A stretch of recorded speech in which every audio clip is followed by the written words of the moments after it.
Irmãos, eu quero compartilhar com você. Eu brinco que estava dizendo como eu tenho dificuldade mesmo. Eu não sou um conferencista, não sou um comunicador. E algumas vezes para mim, assim, vir para conferências, apesar de fazer isso muitas vezes, isso me deixa extremamente nervoso. Muitas vezes eu já arrependi de ter aceitado convites. Outro dia, irmãos, antes de viajar, eu fiz um teste de Covid e eu queria muito que desse positivo para eu não ir. Suelen brigou comigo. Então, assim, meu Deus, Edson Rebustini, Douglas Gonçalves, Davi, Samuel. E aí eles põem eu no meio para dar uma quebrada, para a galera falar, não é... Mas apesar de ter esse nervosismo e me sentir inadequado para essa função, eu sei o meu lugar no reino. E a minha função no reino é mesmo vir aqui testemunhar que Deus é poderoso para fazer em qualquer lugar e através de qualquer pessoa. Ele está fazendo lá em Bragança, ele está fazendo aqui em Londrina, ele está fazendo nos grandes centros, mas ele está fazendo lá no interior, em Laranjeiras do Sul, com a liderança mais limitada que ele tem na mão. Deus é bom e ele está fazendo como ele quer e com quem ele quer. Amém, irmãos? E eu quero, seguindo nesse assunto, convidar você a abrir a sua Bíblia. 2 de Pedro, capítulo 1. Eu quero ler um versículo aqui. 2 de Pedro, capítulo 1. E também 1 de Coríntios, capítulo 4.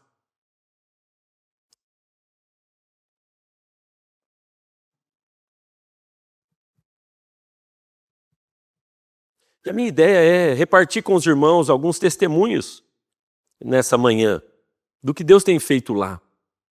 2 de Pedro, no capítulo 1, o verso 8, Pedro fala sobre alguns que se tornaram estéreis, infrutíferos, inoperantes. No verso 8 ele diz sobre a gente ter esse cuidado para não se tornar infrutífero. E no verso 9 ele usa essa expressão. Porém aquele que não tem estas coisas é cego e não consegue enxergar ao longe e esqueceu-se de que foi purificado dos seus antigos pecados. Aquele que não tem essas coisas é cego e não consegue enxergar de longe. Eu acho que é essa tradução. Isso, ele não vê, ele só vê o que está perto e não consegue ver o que está longe. E agora, 1 de Coríntios 4, Paulo também, escrevendo aqui essa carta, ele fala algo tão importante. Capítulo 4, verso 1, ele diz assim, que os homens nos considerem como ministros de Cristo. Só essa parte do texto, que os homens nos considerem como ministros de Cristo. Amém, irmãos?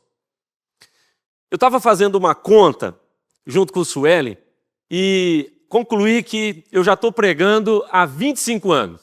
Já devia ter aprendido, mas ainda não consegui. Mas nós já estamos pregando há 25 anos. Há 25 anos começamos a compartilhar o Evangelho, pregando por aí. E eu estava me lembrando assim das primeiras vezes que eu fui pregar. Me lembrei da primeira. Eu estava pregando numa igreja de um bairro e tinham 4 pessoas.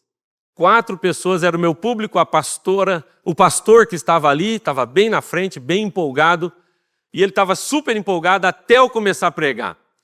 E aí, depois de alguns minutos que eu estava pregando, o pastor foi o primeiro a dormir. E ali também tinham outras 4 senhorinhas, que elas eram tão senhorinhas que quando elas dormiram, eu não sabia se era dormindo ou já estavam indo para a glória. E elas dormiram todas também. Irmãos, essa foi a minha primeira pregação. E eu estava olhando para aquela cena, eu me lembro até hoje de olhar para aquele pastor dormindo, as 4 senhorinhas dormindo, e eu pregando pensando, eu também estou com sono. Era de tarde. Entrava uma luz por uma janela, aquelas reuniões de tarde. Tinha uma porta assim, e eu via da porta, uma igreja de bairro, eu via pela porta um campo de futebol, que eu jogava lá. E eu pensava, se eu sair agora, ninguém vai perceber. Tão ruim que era aquela mensagem. E aí, depois dessa primeira horrível mensagem, eu fui pregar a segunda. Mas daí eu me preparei mais. E fui para a segunda mensagem. Eu já não queria mais ir, mas o pastor falou, vai, Cezinha, vai dar certo. Eu fui. Era outra igreja de bairro e fui. Lá tinha uma pastora e ela falou, vai ser uma bênção. Tadinha dela. E aí eu comecei a pregar. Irmãos, foi tão ruim, tão ruim. Teve uma hora no meio que eu quis contar uma história para dar uma animada nos irmãos, de tão ruim que estava. E aí eu comecei a contar a história, só que eu não sabia o fim da história. Era uma parábola, eu não sei. Por que eu comecei a falar aquilo? E eu comecei, e aí tinha que ter um final. Mas eu não lembrava o final, e eu fui enrolando, e aí eu falei, ô gente, eu não sei o fim dessa história aqui não. O povo chorava junto comigo de raiva.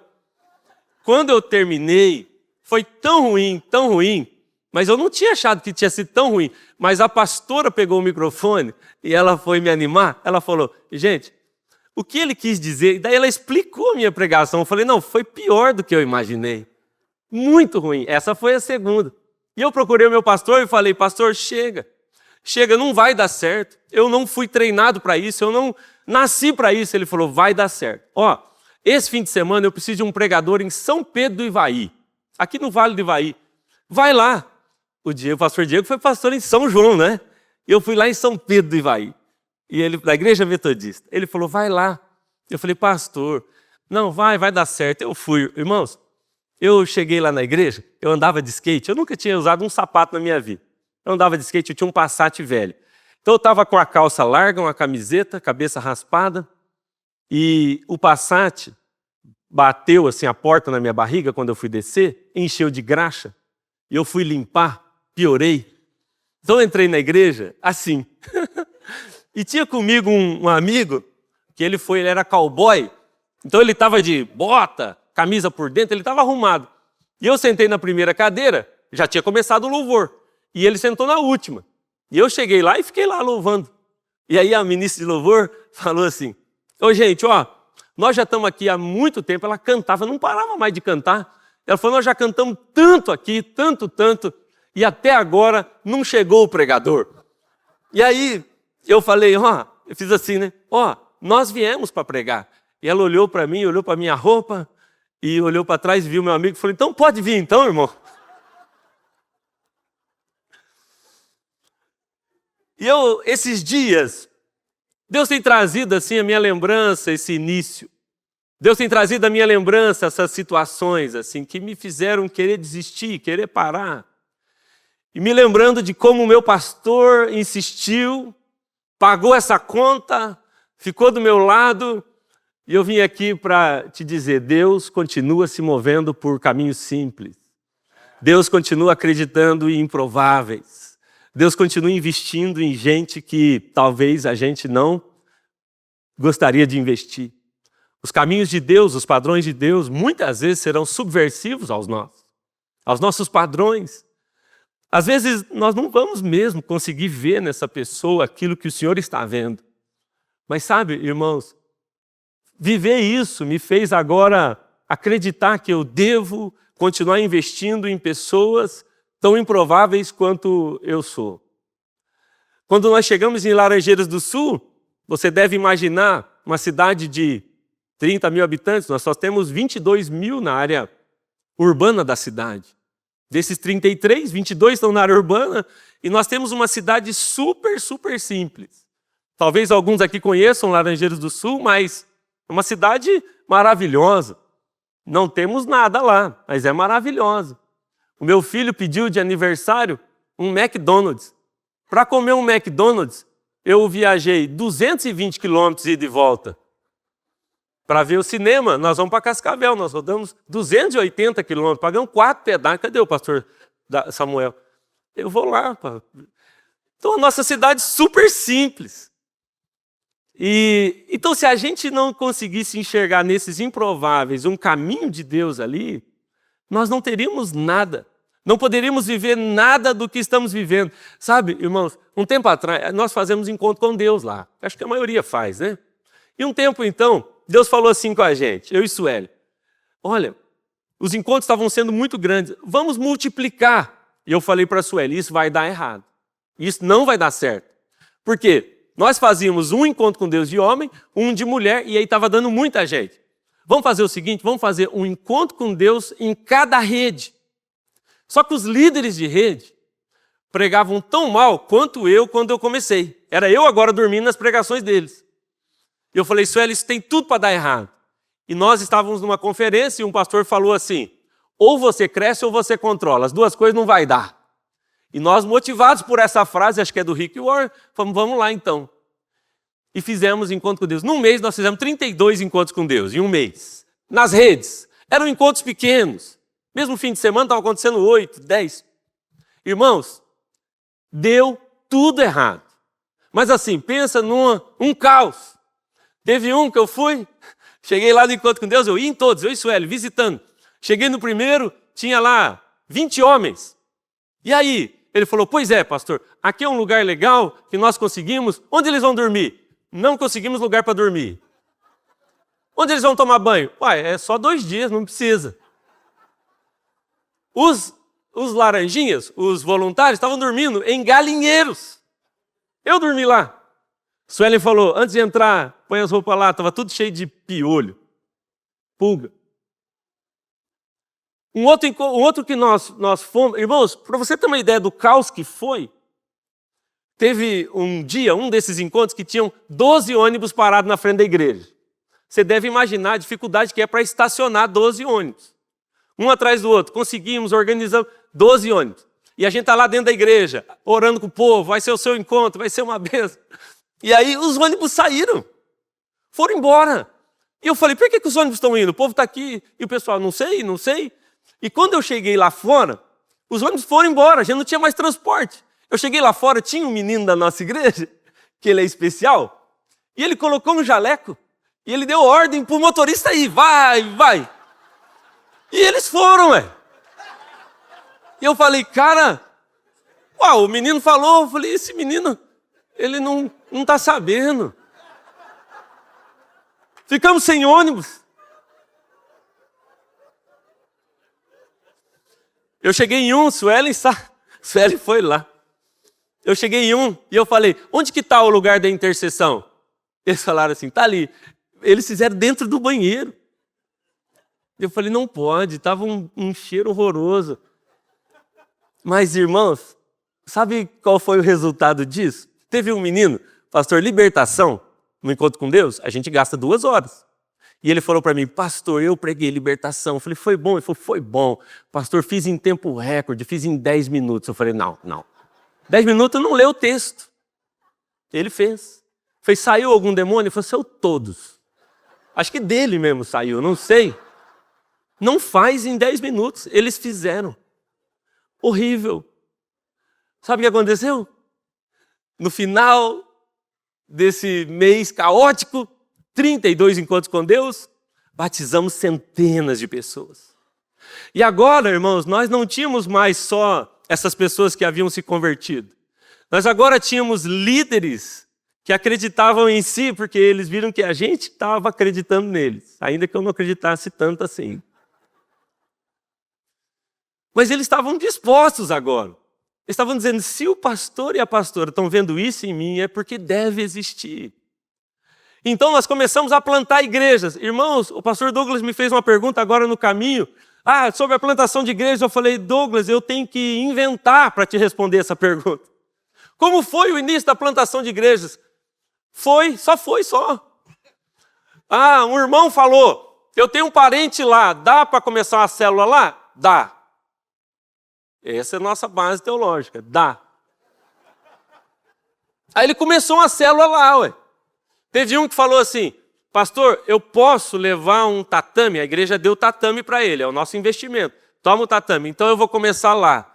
E ele começou um grupo de judô, que era de graça para os filhos, se os pais ouvissem o estudo da célula. Aí ele me liga, estamos com quase 50 pais. Eu falei, então começamos uma igreja. Ele falou, então quem é o pastor? E eu estou falando com ele, eu disse. E as igrejas começam assim. super, assim, organizado. A maneira sistemática de plantar igrejas, eu estou escrevendo agora, para poder vender livro. Porque isso aí não vende. Não vai vender. O pastor Danilo Figueira falou assim para mim, esquece, o jeito que vocês plantam igreja não vai dar certo em lugar nenhum. Eu falei, é verdade. Porque aquele povo é maluco, eles começaram a ir, eles me ligavam, pastor, o demônio não quer sair, o que eu faço? Eu falei, vai conversando aí, até saiu aí. O menino do louvor não veio, liga o rádio, eu não vou. E o pregador que havia, é você que prega. E sabe o que aconteceu, irmãos? Essas igrejas foram avançando. Elas foram crescendo. Eu quero insistir aqui hoje, eu não estou fazendo uma apologia à ignorância, à superficialidade, à falta de preparo. Eu estou te dizendo, Deus continua se movendo por caminhos simples. E nós vamos ter que acreditar em gente que agora não tem cara de gente que a gente deveria acreditar. Nós vamos ter que investir em gente que agora se parece muito com quem a gente era no começo, quando alguém acreditou em nós. Quando Pedro fala de infrutífera, não sei conjugar esse verbo, de gente infrutífera. Quando Pedro fala de gente inoperante, infrutífera, ele fala, sabe quem são? Essas pessoas são cegos, mas ele usa uma expressão assim, eles vêm de perto, mas não de longe.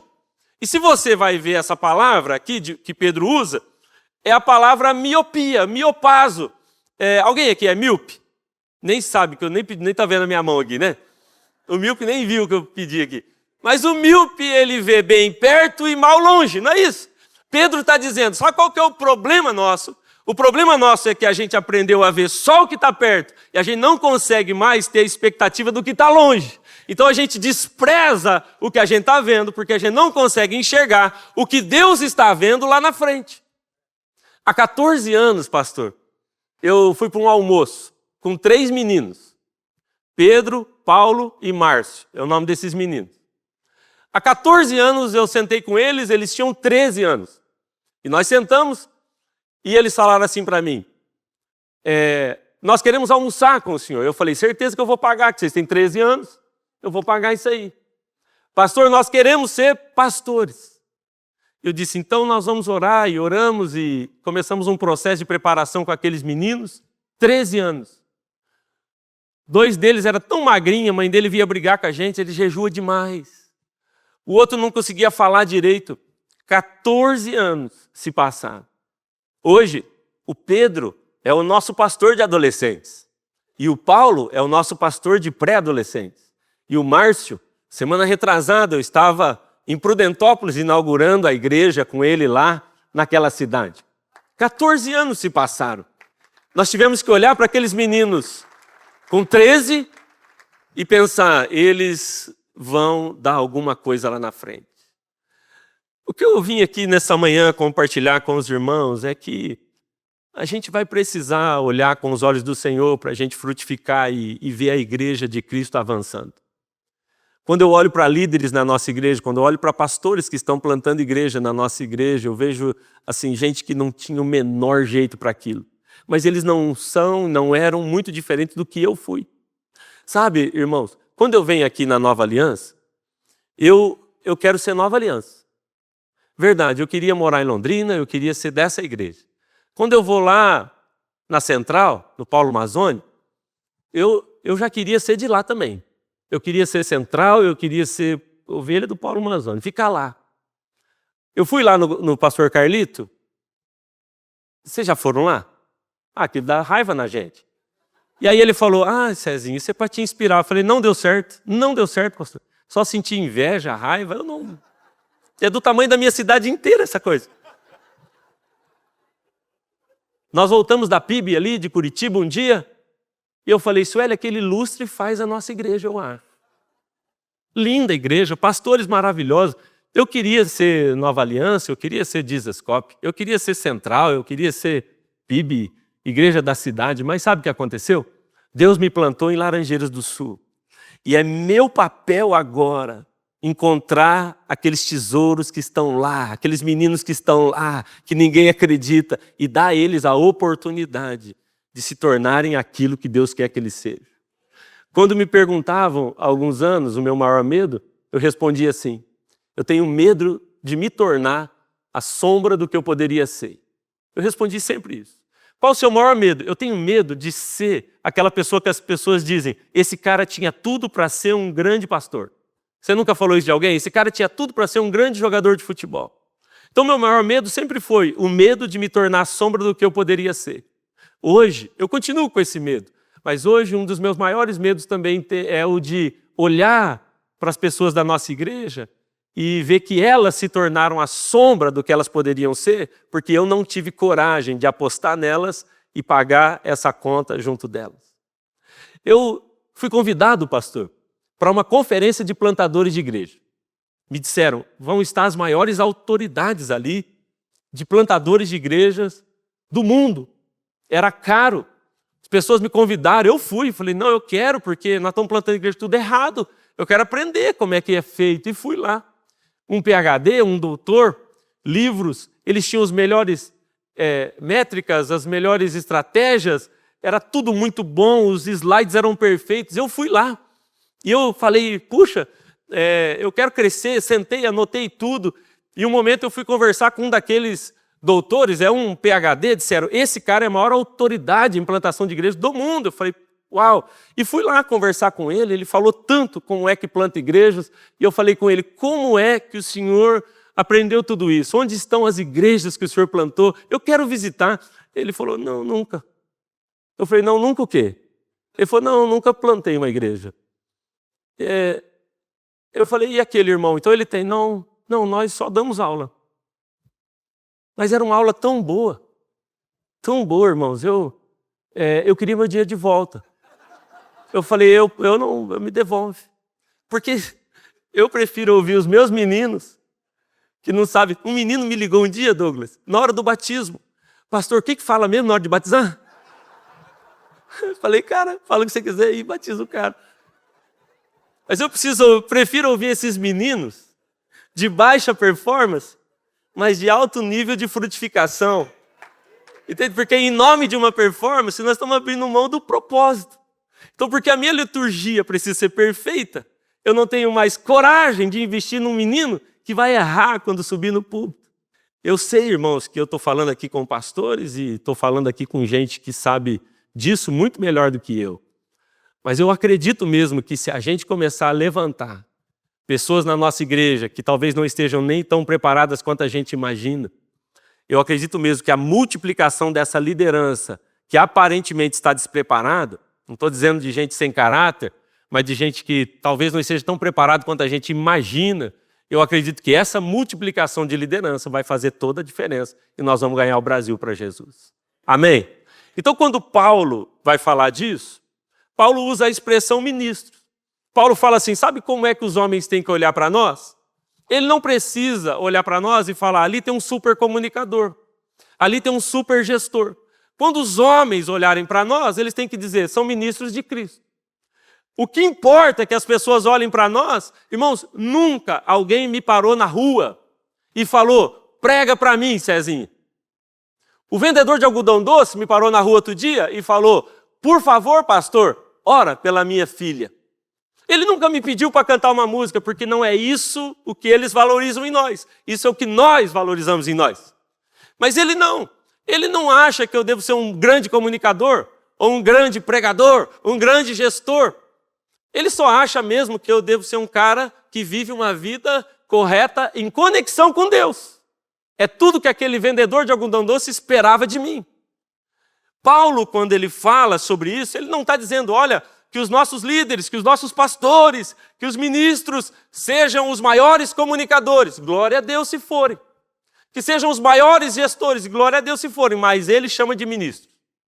E a palavra aqui, você sabe muito melhor do que eu, que essa palavra aqui, quando ele diz ministro, é a palavra huperetes.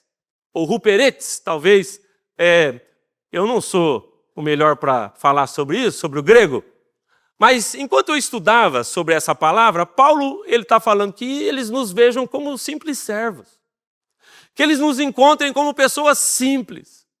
E uma das traduções, uma das explicações para esse nome, você vai encontrar da concordância de Strong, que era servo. Lucas usa isso no capítulo 1 do seu livro, e depois em Atos ele vai usar de novo essa palavra. Uma das explicações para essa palavra, huperetes, é o remador de mais baixa categoria. Vocês já ouviram falar disso? Huperetes, então, ele seria... Você deve se lembrar daquelas galés romanas, aqueles grandes barcos, e eles tinham algumas velas, mas eles usavam pouco as velas. Aquilo era movido por remo. E nos porões existiam pelo menos 3 porões. O primeiro porão era o escravo maior. O segundo porão era o escravo menor. E tinha o pior dos escravos, que era chamado de huperetes, e ele ficava no terceiro porão. Então, quando Paulo fala de ministros, de líderes, ele está dizendo que os homens nos vejam como gente simples, entregue a ponto de sermos chamados de remadores do último porão, e está bom para nós. Nesse lugar. Então, eu fiquei pensando nisso, e anotei aqui algumas marcas que eu considero importantes, pastor, para alguém que quer ser um ministro, como Paulo diz, um huperetes, um remador do terceiro porão, alguém que vai fazer diferença, mas alguém que é simples e está se movendo no simples com Jesus. Amém? Primeira marca de um huperetes é que eles são anônimos. Isso chamou minha atenção. Enquanto eu estudava sobre isso, eu percebi que huperetes não tem nome. Huperetes são anônimos. Quando alguém chega a ser um ministro, uma das coisas que ela faz é abrir mão do seu nome. Então ela deixa de ser o Cezinha e agora ela é só um huperetes. Ela deixa de ser o apóstolo fulano de tal e ela é só um huperetes agora. Ela deixa de ser qualquer outro título e um ministro agora é só um huperetes. É disso que o Senhor precisa para mudar toda a história de uma cidade, de uma geração. Alguém que esteja disposto a abrir mão do seu nome. Esses tempos atrás, uma pessoa me ligou e eu nunca a conheci, eu nem sei nem como ela tinha com o meu contato. E ela falou, pastor, nós gostaríamos de te ter aqui. Era uma conferência lá de uma igreja histórica. E ele falava, olha, eu falei, mas como? A gente se conhece? Ele falou, não, mas eu entrei no seu perfil e eu vi as suas postagens e eu percebi que você se encaixa. E eu falei, meu irmão, que loucura é essa, cara? Você entrou no perfil e viu a postagem. Você não me conhece, você não sabe nada de mim. Mas parece que isso é suficiente. Porque é tudo que essa geração está procurando. Um nome, um like, ser conhecido. Mas escuta, um huperetes, ele simplesmente aceita se tornar um anônimo. E a minha pergunta, irmãos, para nós aqui hoje é, será que a gente está disposto mesmo a ser esse tipo de gente? De nunca ser conhecido, de nunca estar num banner de uma conferência, de nunca poder subir numa plataforma como essa, de não ser convidado para estar nas grandes conferências. Será que para nós isso seria suficiente? Para um huperetes é. E o que eu tenho percebido é que o desejo de servir o meu nome tem me impedido de servir o nome. O desejo de ter o meu nome grande está me impedindo de fazer o nome dele grande na minha vida. Para um huperetes, o que importa lá no final, quando o navio chega no lugar, o que importa para ele é o nome do capitão apareceu. Todos saberão quem é o capitão e ninguém vai saber o nome de quem estava lá embaixo remando. Está tudo bem. É por isso que a gente pode pôr essa meninada. É por isso, porque nós não precisamos de super-heróis. Nós não precisamos dos superstars. Nós precisamos de gente que aceita ser anônimo, servindo no anonimato. João Batista dizia isso, que ele cresça, irmão. É assim que um huperetes se posiciona. Eu acho engraçado a história bíblica porque muitas vezes nós vamos encontrar personagens importantes que nós não sabemos o nome. Eu tinha tanta vontade de saber o nome daquela menina de Naamã. Você não tinha vontade de saber o nome daquela menininha? Eu quero dar um abraço nela lá no céu. Que menina poderosa. Qual é o nome dela? Nós não sabemos. Qual é o nome da mulher do fluxo de sangue de uma história tão preciosa? Nós não sabemos. Nós não sabemos o nome de tanta gente da Bíblia. E o Senhor escondeu esses nomes para nos mostrar. É possível você fazer parte. Douglas, obrigado por ir embora, graças a Deus. Vou até começar a pregar de novo. Gente, abre a sua Bíblia.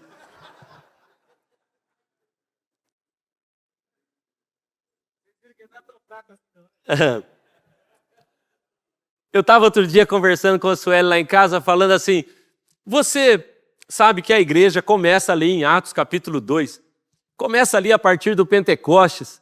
Pentecostes, a Bíblia diz que tinham 120 pessoas dentro daquela sala, 120 pessoas reunidas, saíram dali para mudar a história do mundo, saíram dali para começar a igreja. Agora eu quero te fazer uma pergunta, qual o nome das pessoas que estavam lá em Pentecostes? Você já percebeu que a gente sabe o nome de... O Pedro estava lá, né? Sabemos assim, os discípulos, vamos falar alguns. Mas pelo menos 100 daqueles que estavam lá, nós não temos ideia do nome deles. Nós não sabemos. E Deus não se preocupou de colocar isso na Bíblia. Tá bom que não saibam o nome. E esses caras voltaram para suas cidades, voltaram para suas igrejas. E eles mudaram o mundo, sem ter um nome. Ruperetes são anônimos. Que Deus nos ajude a ter a coragem de diminuir o nosso nome, para que o nome dele apareça. E é isso que importa, amém? Em segundo lugar, Ruperetes são focados. Eu quero falar um pouquinho sobre isso. Eu acho interessante, irmãos, porque quando Paulo fala, importa que os ministros, importa que os homens nos vejam como ministros, que eles nos vejam como Ruperetes. É interessante que o Ruperetes ele tem um movimento, já percebeu? Então, assim, você não precisa ser bom em pregar, em administrar, você tem que ser bom de fazer isso aqui. Imagina ele fazendo o teste, vem cá, quer ser um ministro? Vamos lá, faça esse movimento. Fez? Tá, contratado. Vai ser pastor nessa igreja, vai plantar a igreja com a gente. Agora, interessante, irmãos, é que o fato deles fazerem pouca coisa também tornava eles focados naquilo que eles tinham que fazer. Eu tenho percebido que distração não é falta de foco totalmente. Distração talvez possa ser o foco na coisa errada. Pode ser também a pulverização do foco. Eu estou olhando para tantas coisas que eu já não consigo mais fazer aquilo que eu fui chamado para fazer. Isso é uma dificuldade. Sabe, quando Moisés enviou os espias, ele enviou 12. Não foram 12 espias? Ele enviou 12. Aí, Josué, na sequência, Josué é a próxima estação da igreja. Josué, quando vai enviar, Josué só envia 2. Já percebeu? Porque quando Moisés enviou 12, só 2 que prestaram mesmo, não é verdade? Aí Josué falou, quer saber? Só vou enviar 2. É um processo onde ele está afunilando a sua visão. Eu não quero viver por aí distraído. 10, distrair o povo. Eu vou começar a olhar para as coisas certas. Eu vou começar a me concentrar mais e me distrair menos. Eu estava vendo uma estatística que diz que quase 8% da população mundial tem algum déficit de atenção. Alguns falaram, o quê? Como é que é? Eu também vi que 18% dos acidentes de carro do mundo são causados por distração. Sabe, irmãos, por que muitas vezes a gente tem dificuldade de ser um ministro do evangelho, como ele nos chamou para ser? Porque Satanás está empenhado em nos distrair. E ele está conseguindo muitas vezes. Quantas vezes, irmãos, você e eu fomos roubados do lugar da oração por distração? Olha, eu garanto a você, falando da minha vida, que o lugar da oração só vai ser uma verdade na nossa vida se a gente for completamente focado. Porque esse é um dos primeiros lugares que a gente deixa quando a gente se distrai. Eu atendi uma moça essa semana, ela foi lá conversar comigo e ela estava um pouco brava, né? Não muito, não. E ela falou assim, pois é, pastor, fui visitar o fulano e ele falou assim que está sentindo sua falta. Já receberam reclamações assim? É que o povo te ama, ele quer que você vá lá visitar ele. E aí tem aquele outro, fui lá também. Puxa, é que eles geram expectativas sobre o pastor. E aí aquele outro, ela falou de uns 3. Eu falei, irmã, deixa eu te falar, o meu pai me ligou. Ele acha que eu estou indo pouco ver ele também. Eu tenho um sobrinho que mora lá em Maringá. Ele falou, tio, você está me vendo pouco. Eu tenho uma avó que está com 100 anos. Ela acha que eu estou vendo ela pouco. Na verdade, eu desisti de tentar suprir as expectativas de vocês. Eu não vou conseguir. E se eu tentar, o que vai acontecer é que eu vou viver uma distração tão grande que o que vai sumir da minha vida é o lugar da oração, é o lugar do meu devocional. E eu vou deixar de fazer aquilo que Deus me chamou para fazer. É fácil distrair. E o problema é que talvez uma das piores distrações seja mesmo a religiosa. A gente está tão envolvido com o movimento religioso, parecendo Babel, eu tenho que trabalhar para tocar no céu, eu tenho que fazer alguma coisa para Deus me olhar, então eu trabalho demais para ver se Ele me percebe aqui. Parecendo o levita e o sacerdote, eu preciso chegar lá e eu não tenho tempo de parar para atender aquilo que eu fui chamado para fazer, porque no meu caminho qualquer coisa que surja não é para eu parar, porque eu preciso continuar distraído com a minha religião. É um perigo. A religiosidade é uma das piores distrações que pode acontecer. Irmãos, eu vou contar essa história bem rapidinho. Sueli me autoriza? Não. Eu vou mesmo assim. Mas aconteceu com a gente, pastor, Suelen, ela é maravilhosa. Viver com ela é assim, uma aventura. Mas um tempo atrás, Sueli ganhou uma flor de tulipa. E o sonho dela era ter essa tulipa.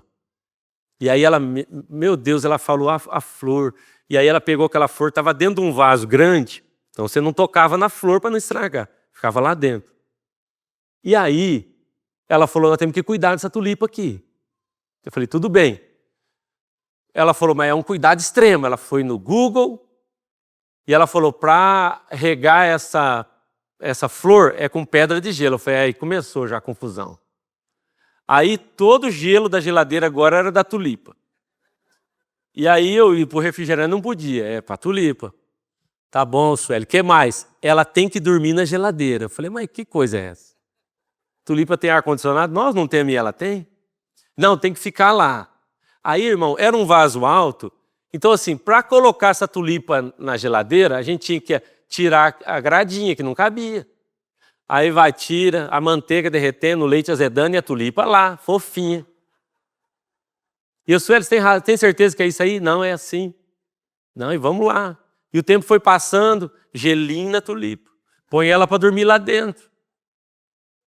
Nós ficamos muito tempo. Eu tenho até vergonha de falar quanto tempo foi isso. O Sueli falou que não vai dizer. Um dia eu cheguei em casa, não, eu já estava assim, senhor, mata, por favor, ó, leva.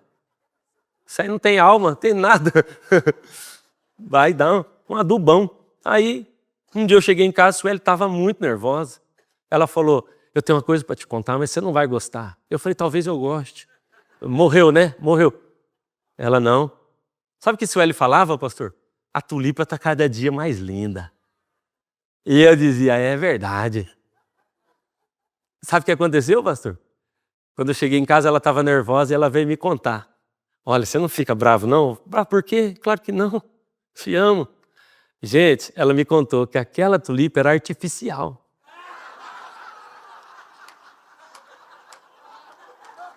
Aham.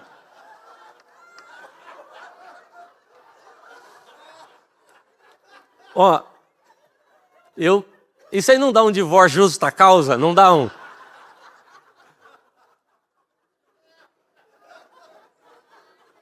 Não. Eu falei, não, isso nós somos retardados, tem algum problema. Artificial, ela cuidando, o leite tudo azedando, a manteiga. Dá uma vergonha na gente.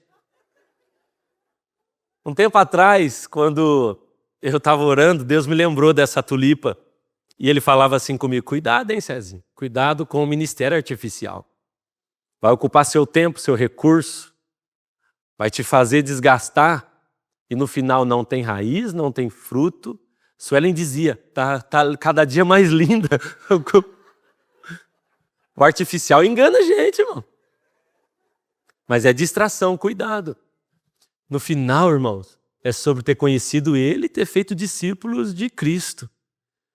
E se não fez, foi artificial. Ocupamos nossa agenda, nosso tempo, nosso recurso, investimos nossa vida e colocamos nossa família nisso. Então não vale a pena. Ruperetes são focados. Não se distraia, porque vai custar a sua vida. E em terceiro lugar, eu já estou acabando. Em terceiro lugar, Ruperetes são submissos. É interessante que ele não escolhe o serviço, ele não escolhe o destino, ele não escolhe como vai acontecer. Entenda isso, irmãos. O que nós precisamos são de líderes ruperetes, gente que é focada, gente que é anônima, mas gente que é submissa. Nós não precisamos levantar os super pregadores, nós não vamos ter que encontrar essas pessoas que aceitam submeter a missão do céu. Não a nossa, mas a missão de Deus para a nossa cidade, para o nosso povo. Ruperetes não perguntam, eles não têm nem essa autoridade. Eles estão amarrados, eles têm uma corrente, sentados num banco, ao lado de outros 2 remadores, e eles ficam ali. E eles ficam remando, eles não sabem para onde o barco está indo. Quem sabe disso é o capitão. Eles nem veem, eles não têm visão, eles não enxergam. Confio completamente no capitão. O capitão sabe, eu não sei. Ele está dizendo que para lá é bom, nós vamos remar. Eu sou submisso a isso. Irmãos, como isso é complicado. Uma das coisas, na minha opinião, que mais tem impedido a gente de experimentar algo extraordinário, todas as vezes que eu encontrei um ministério paralisado, todas as vezes que eu encontrei um líder amarrado, eu encontrei alguém também muito tímido e covarde. Porque sabe o que acontece? Uma das coisas que mais nos prendem e nos amarram é a necessidade de ter muitas garantias para fazer o que Deus nos mandou para fazer. Não, se eu tiver todo o dinheiro, aí eu vou lá e compro o terreno para... Não, se eu tiver toda a ideia, aí eu vou. Eu preciso ter todo o plano para eu fazer. Nunca vamos fazer dessa forma. Ruperetes são submissos. É para ir? Estou indo. Um tempo atrás, eu estava na minha sala e eu senti que Deus estava me chamando para um propósito. Eu chamei de jejum, mas não foi. E eu fui convidado assim pelo Espírito Santo a todos os dias tomar uma santa ceia. Era só o que eu fazia. Um pedacinho de pão, um pouquinho de suco, e era o que eu comia.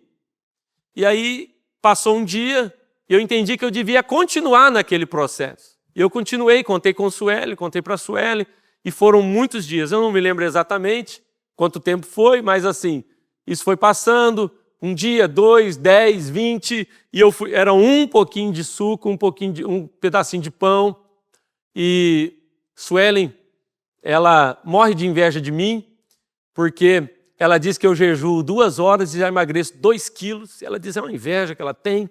Mas nesse período, sabe o que aconteceu? Eu fiquei muitos dias tomando só essa santa ceia, consagrava, orava ali e comia. E eu joguei futebol, eu corri, eu viajei, meu semblante não mudou, eu não perdi peso, eu continuava animado para fazer as coisas, nada mudava. No final de um longo período, Deus falou, agora senta e escreve uma mensagem, e a mensagem é, eu sou suficiente. Tudo o que você precisou para cumprir, para correr, foi uma porção da minha presença. Sabe, irmãos, porque talvez nós assim tenhamos tanta resistência a submeter as orientações de Deus, quando Ele fala amplia, avança, cresce, compra, vai, é porque talvez Ele não é suficiente. Ele está comigo, talvez não seja a garantia que eu gostaria de ter. Há 8 anos, mais ou menos, nós somos desafiados por Deus a fazer uma transição ministerial. Diego e Esther sabem o que é isso. E quando nós fomos fazer essa transição, foi muito, muito pesado. E antes de começar, eu já sabia que seria pesado. Quando nós fizemos essa transição, no mês seguinte, nosso plano de saúde foi cancelado, nós não tínhamos o dinheiro para pagar o aluguel, e nós já tínhamos um povo. Eu me lembro que o primeiro culto que nós fizemos foi talvez uma das cenas mais lindas que eu me lembro, Diego, porque nós chamamos o povo para vir para o culto e nós não tínhamos cadeira, nós alugamos um salão e eu falei, gente, não tem cadeira.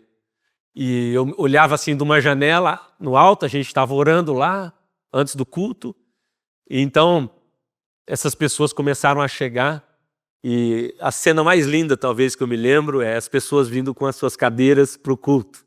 Cadeira de praia, cadeira na mão, 2 irmãos carregando um banco e eles tinham que vir e trazer a sua cadeira. A gente tinha um latão e eu gritava porque a gente não tinha som. E foi assim o nosso primeiro culto, mas ele estava lá E era suficiente para nós. Sabe, irmãos, quando eu penso nessa cena, eu fico muito feliz, aconteceu há 8 anos, mas sabe o que me dá medo? É que talvez se Deus me pedisse para fazer isso hoje de novo, talvez hoje eu fosse questionar Ele. Porque a gente vai criando as nossas garantias, estipulando o que é que para nós importa, para dar os passos que Ele pede, e de repente Deus já não é suficiente para eu continuar avançando. Eu vou criando alguns caminhos e eu digo, isso aqui é que é importante, e depois quando Ele pede para eu renunciar tudo, já fica mais difícil. Se Deus for suficiente, nós seremos submissos. Nós vamos continuar remando e avançando. Sabe qual foi o meu problema? Nós começamos a plantar igrejas fora do Brasil. Já estava difícil pagar as contas em real. Aí agora começamos a ir para fora. Nossos missionários chegaram agora na Espanha, na semana passada ou retrasada. Estamos com uma igreja sendo plantada na Alemanha. Vamos fazer agora em outubro uma reunião lá. Mais de 40 irmãos, temos 40 e poucos irmãos que vão fazer um encontro com Deus lá. E toda vez que ele diz, vai, eu pergunto, o senhor vai estar comigo? Porque o meu inglês é inglês de Laranjeira. Sabe como é que é? O alemão meu é ótimo, é um alemão ali de Laranjeiras também. Sim, sei todas as línguas que você imaginar. E a gente pisa naqueles lugares dizendo, se o senhor está com a gente, o senhor é suficiente. Nós seremos submissos à sua orientação. Amém, irmãos? Em último lugar, os Ruperetes têm ouvidos atentos. Eu quero orar com os irmãos. Em último lugar, Ruperetes têm ouvidos atentos. Sabe que esses navios, o capitão ficava lá, então, no convés, ele fica lá em cima e ele está lá dando a direção. Os Ruperetes só estão remando, eles não estão vendo para onde ir, mas embaixo, no porão, tem uma pessoa que é o tocador. Eles chamam de tocador ou...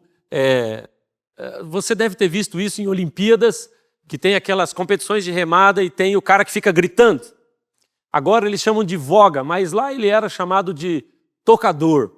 E ele ficava com um tambor dando o ritmo. Então, um Ruperetes ele tinha que ter uma incrível habilidade, a habilidade de não desfocar do tocador, que é a pessoa ali do Espírito Santo, figura ele do Espírito Santo dizendo, o ritmo é esse. Esse é o ritmo, você ainda não está entendendo a direção, você ainda não sabe para onde está indo, você não escolheu a sua função, mas agora você precisa estar atento ao ritmo. Ouça esse som. Irmãos, ouvidos atentos é uma característica que nós precisamos ter como ministros do Evangelho. Sabe que Pentecostes foi maravilhoso, é ali que a igreja começa, a gente associa Pentecostes a fogo, associamos a dons, associamos a conversões, associamos a avivamento, mas Pentecostes, antes de mais nada, foi um som. Antes de qualquer outra coisa, se ouviu um som, como de um vento impetuoso. Então, se não começar por um ouvido, não haverá avivamento. Se não começar por uma sensibilidade e entender essa voz, coragem para seguir ela, não haverá avivamento. É assim que acontece, eu ouço o meu tocador, ele está dando o ritmo, sabe? Irmãos, de vez em quando eu ouço pessoas chegar para mim, pastores dizendo, eu estou pensando em abandonar. E eu digo, o tocador parou de tocar? Porque ou você é dono da sua vida, ou você é Ruperetes. Ou é você quem é o seu senhor, ou você tem um senhor e você segue o ritmo do tocador. Porque eu estou pensando em dar uma desacelerada para poder fazer isso. Eu falo, irmãos, ele desacelerou? Porque várias vezes eu já tive conversas assim com o Sueli. Esse ano eu vou dar uma parada. Não, tá demais. Não, eu vou dar uma parada. E aí eu cancelo toda a agenda. Não quero. Vamos parar de plantar igrejas. E aí o problema é que a gente vai orar. Não ora. Aí você vai orar, daí você escuta. Tum, tum, tum. Eu falo, certeza? Certeza. E sabe que eu estava vendo um judeu messiânico e ele estava explicando que esse tocador, a impressão que a gente tem é de que quando o navio está chegando no destino, quem aqui pilota barco sabe como é que é, quando você está chegando perto ali das pedras, o que você faz é desacelerar. Você ergue o motor para não pegar. Então você desacelera, mas ele estava dizendo, é o contrário com os navios e as galés romanas. Porque quanto mais perto do destino, o ritmo aumentava mais, porque tinha que passar agora as ondas, para não encalhar. Então ele acelerava mais. E eu te digo, nós estamos muito perto do destino. Ele está voltando. Ele não vai diminuir o ritmo para nós. Mas eu queria um alívio, não vai ter. Escuta o tocador, ele está batendo mais rápido. É hora da grande colheita. Eu não vou parar, porque o tocador está insistindo. Irmãos, você não precisa ser o cara do Instagram. Você não precisa ser o cara do YouTube. Glória a Deus se for. Você não precisa ser o superstar. Você pode estar em Laranjeiras do Sul. Você pode estar lá no Vermont, onde nós estamos. Você pode estar num grande centro. O que você precisa é ser conhecido como ministro do Senhor. Simples, que vive o seu chamado sem se distrair. Amém, irmãos? Podemos orar? Você pode ficar em pé, por favor?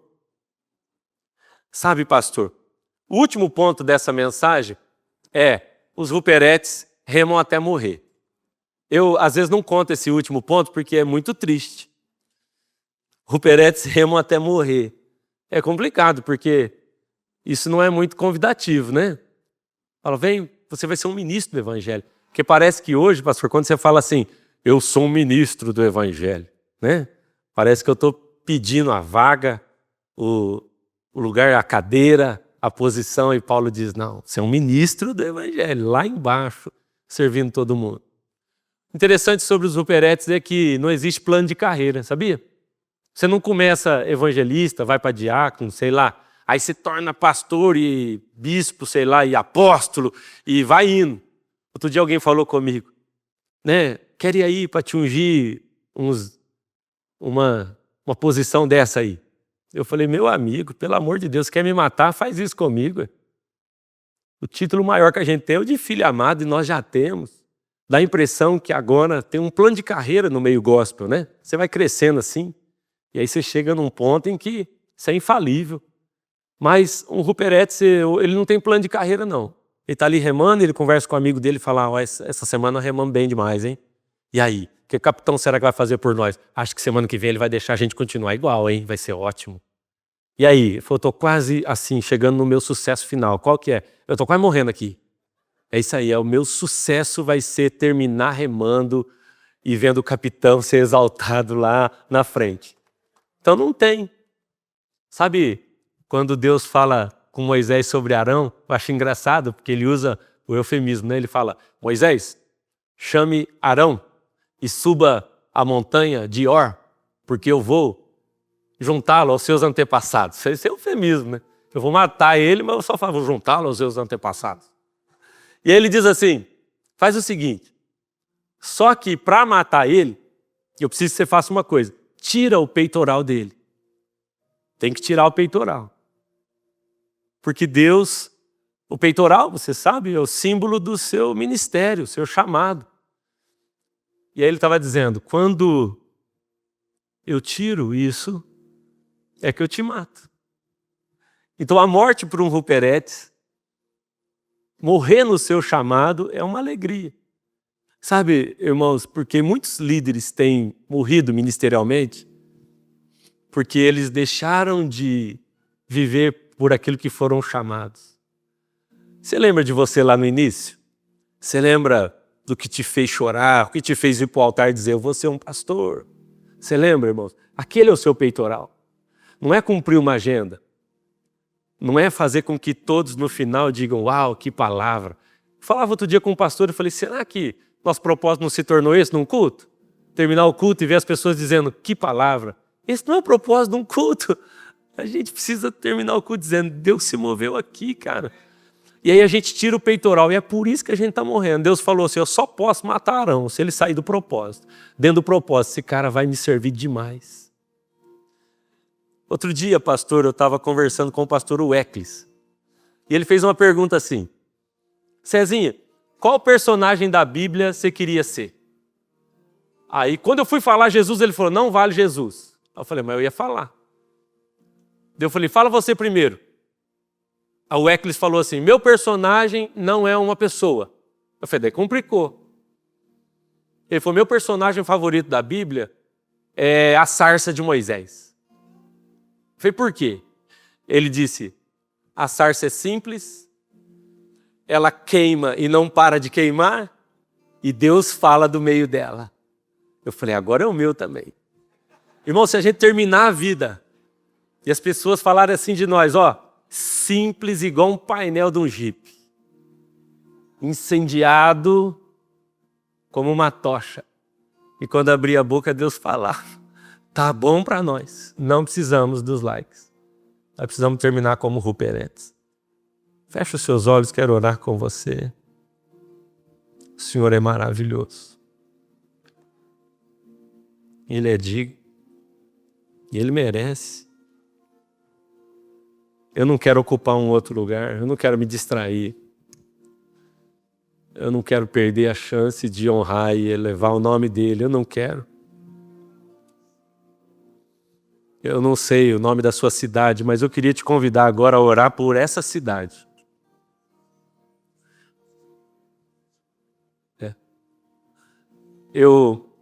Por muito tempo, irmãos, eu não sei onde você está plantado, não. Eu ouvi as pessoas me procurarem e dizer, minha cidade é muito difícil, lá o povo é muito católico, lá o povo é muito idólatra. Não tem terra ruim, gente, não tem. Toda a terra está cheia da glória. Eu estou falando assim, de quem vive numa cidadezinha, onde ninguém nem sabe o que fica. Eu digo a você, Deus está fazendo um avivamento naquele lugar, e de lá nós estamos plantando igrejas em outros lugares, isso é impossível de se fazer naturalmente. Nós estamos vendo graça e favor de Deus lá. Mas sabe, a gente decidiu olhar para aquele lugar como a nossa terra prometida. Nós estamos valorizando aquele lugar. Um dia alguém falou assim comigo, se você for bem em Laranjeiras do Sul, logo você será promovido para um grande centro. Como se a promoção fosse usar algumas cidades como degrau, como meio para chegar em outro lugar. Deus não ama isso, Ele não tem como te dar uma cidade se você olha assim para ela. Eu queria pedir que você orasse aí um pouco pela sua cidade, pedindo a Deus, converte o meu coração para essa cidade, converte o meu coração para esse povo. E quero deixar você à vontade, irmão, se você entende assim, eu quero dar uma resposta agora, eu vou orar também pedindo a Deus que cure a nossa miopia. É uma cura que a gente pode receber aqui hoje. Eu não quero ser míope. O que eu estou vendo agora é ruim. E o Senhor está te dizendo, eu estou vendo lá na frente. Eu já escrevi o fim dessa história.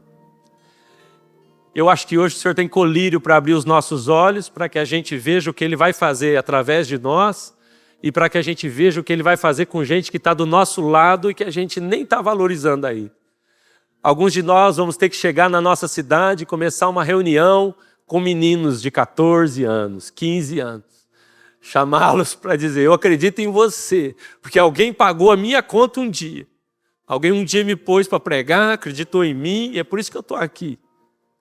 E eu não estou fazendo isso com você. Se você entende que isso é para você, você quer vir para o altar? Venha. Vamos chorar juntos aqui? Eu estou querendo. Dê uma resposta a Jesus dessa manhã. Vamos deixar Paulinho à vontade também. Se é para você, corre aqui para frente, nós vamos orar juntos.